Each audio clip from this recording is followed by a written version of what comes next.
Right now in Israel, protesters are taking to the streets demanding that the government agree to a ceasefire.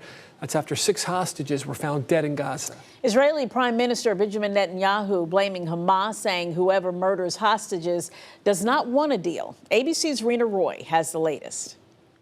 Israeli-American Hirsch Goldberg Poland laid to rest today, his family gathering to say their final goodbyes. Sweet boy, go now on your journey.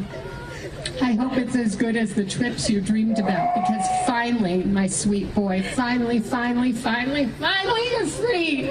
Goldberg Poland was one of 6 hostages shot and killed by Hamas over the weekend in Gaza, according to Israeli authorities. As a human being, as a father, and as the president of the state of Israel, I want to say how sorry I am. How sorry I am that we didn't protect Hirsch on that dark day. How sorry I am that we failed to bring him home. Protesters taking to the streets in Israel, calling for a ceasefire and demanding the release of the 101 hostages who Israel says are still inside Gaza. Some even breaking through barriers near Prime Minister Benjamin Netanyahu's home. Bring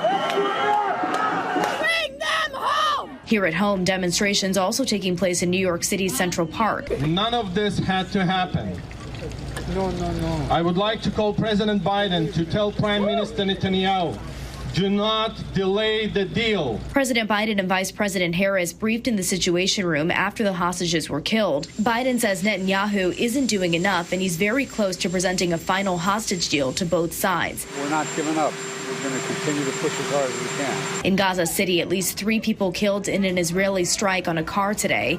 The Hamas-run health ministry saying 48 Palestinians have been killed and at least 70 injured in IDF operations in the past day alone.